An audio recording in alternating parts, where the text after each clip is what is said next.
everyone, welcome back to another edition of the SBK Betting Podcast with myself, Jess Stafford, Ross Miller and Tom Collins, looking ahead to this weekend's action at Sandown and Aintree. Let's hope they survive this rain that has been battering down all of the country and taking out a lot of the racing over the last few days. But it will be testing if the racing is on, and we hope it is, as we've got plenty of Grade 1 action at Sandown, and we've also got racing over the Aintree fences, the Grand National fences up there in Liverpool. So we'll be looking ahead and previewing that. And last weekend, well, we did have a big mountain to climb to be at the same level as the weekend before, and plenty of our non-runners, of our selections were non-runners. But that isn't any excuse, because Ross on this podcast put up That's All Right Gino at 18-1, and a great winner he was of what we like to call the Hennessy. And my selection, Monbeg Genius, backed into favouritism and finished a good third at 7-1, and will now go to the Welsh National. So staying chases is the sort of name of the game, and we'll be looking at those in the shape of the Becher handicap chase. But this week has all been about what happens next to Shishkin, with the rehearsal chase sidelined because Newcastle was abandoned last weekend.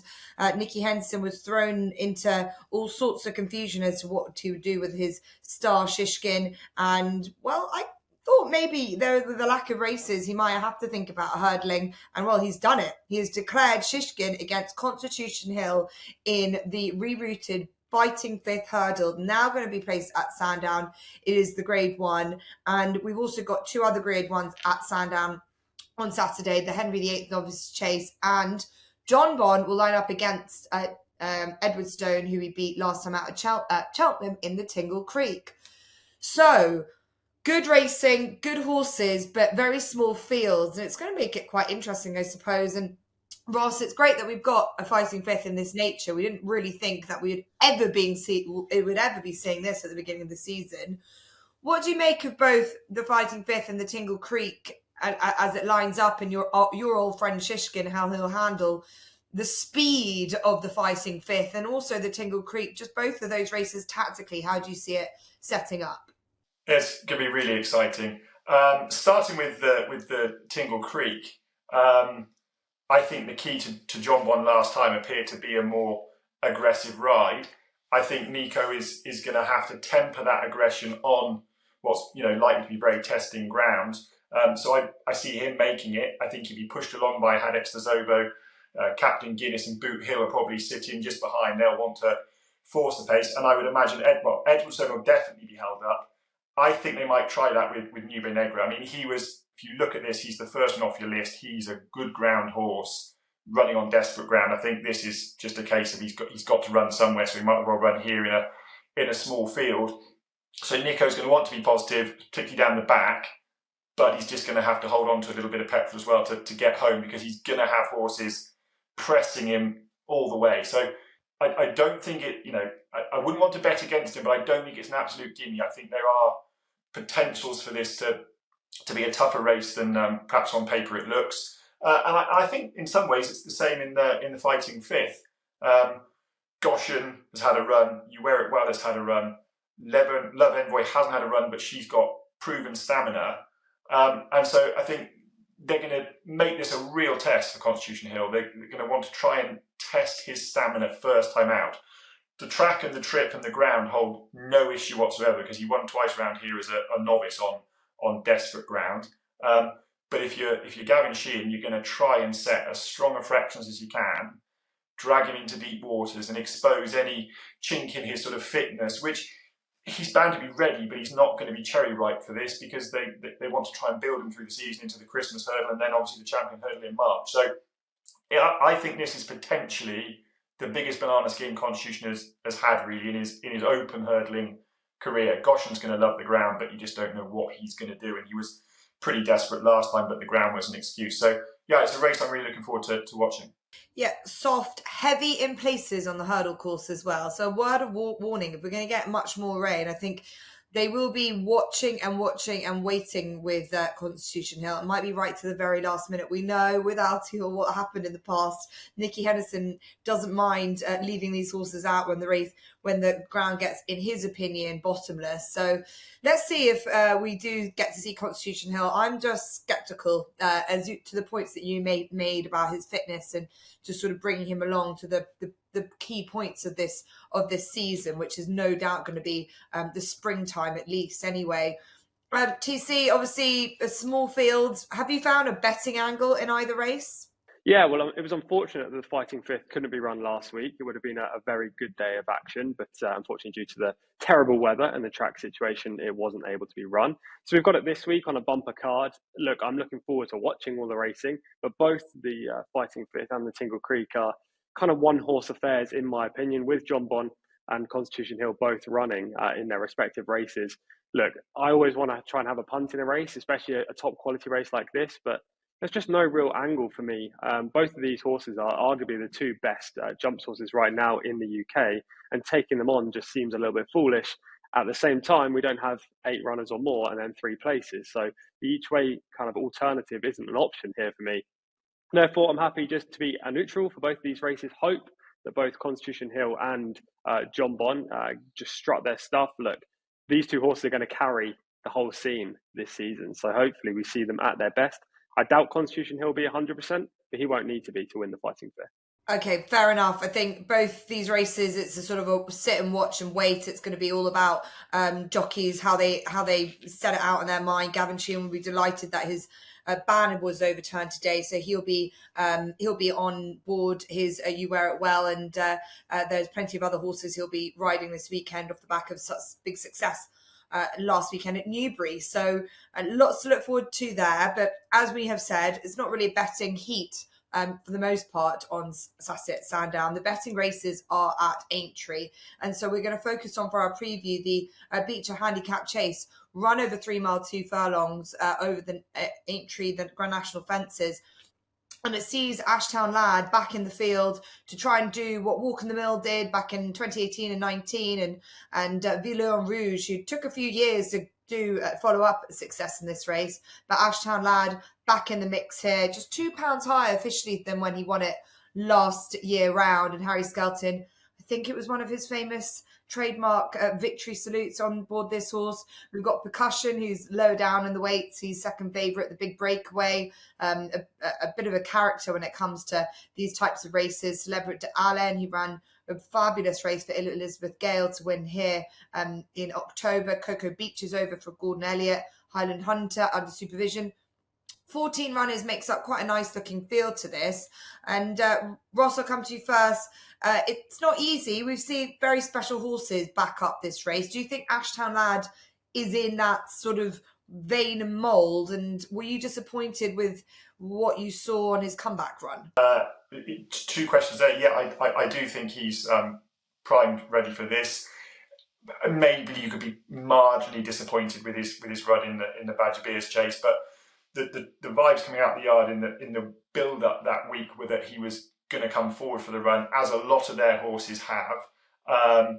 So I wasn't overly disappointed, and I would go as far as to say that I think this has been the target for this horse since he won it last year. I know they went on to the national, but if you remember, after the Becher Chase, both Dan and Harry Skelton sort of voiced concerns that he might not stay the national trip, and he clearly didn't. After this, he ran in a couple of hurdle races. Well, he's definitely a better chase than he is hurdler. The Badger Beers would have put him spot on. He's £2 higher. Well, he would have won it with an extra £2 last year. Percussion is really interesting and has got great form around this course and probably deserves to land one. But by a weird quirk of how things work, Ashtown Lad is £4 better off this year with Percussion and beat him five lengths last year. I don't see any real drop in his form. His form over hurdles was perfectly good enough. Like I said about the Badger Beers, that was his first run back. So I think he's got outstanding credentials. The only thing you could say is he's a little bit short now, having been a bigger price in the build-up to this. There's a couple I can take out. Highland Hunter, I think he's going to love the ground, he's going to love the trip. I'm just concerned that he was off a long time before he returned at Cal, so there's potential the bounce factor there. Chambard is up to 140, that's £2 above his highest winning mark. For all he'll love the ground. Under supervision will love the ground, but he can really miss out a fence, and he's not going to want to do that round here. I thought City Ishmael was interesting right at the foot of the weights. I think off 10 stone 2. He's a real dour stayer. but Jack Tudor has gone elsewhere rather than come here. So just one at a bigger price for Stuart Crawford is Dorking Cock. He was a good horse for Gary Moore. He had 6 career wins, and he's got 5 wins on soft and heavy. Ground is absolutely crucial to him. He jumped round here in the Fox Hunters in Aintree under an amateur rider, got taken off his feet over that trip on more lively ground. But on this soft ground, this trip, JJ Slevin taking the ride, who won on him over hurdles last time. He looks like a dour stayer to me these days, and I think at a big price he can hit the frame. Yeah, there are a couple. I actually quite like the look of Lounge Lizard, quite a young horse, fairly unexposed. You need to catch him on a going day, but I wouldn't be put completely off him.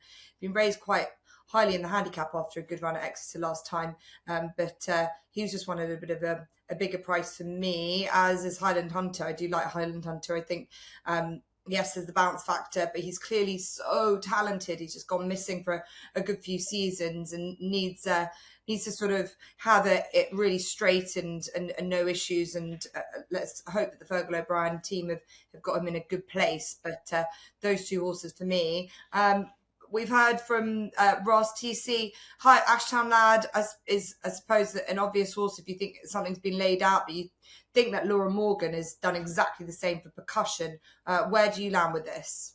Yeah, exactly that. A much better punting opportunity. You know, we've got 3 or 4 places in places, and at the same time, it's around 5-1 the field. So you can even back the favourite each way if that was your want. It's not my want, but you know, I know some punters like doing that.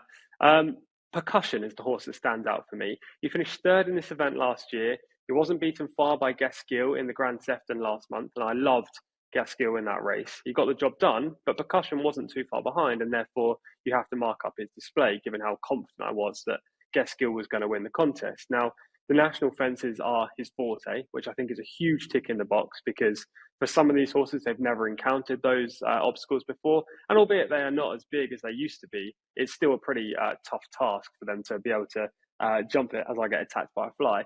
From a trends perspective, 8-year-olds have a fantastic record in the race, winning 3 of the last 6 renewals.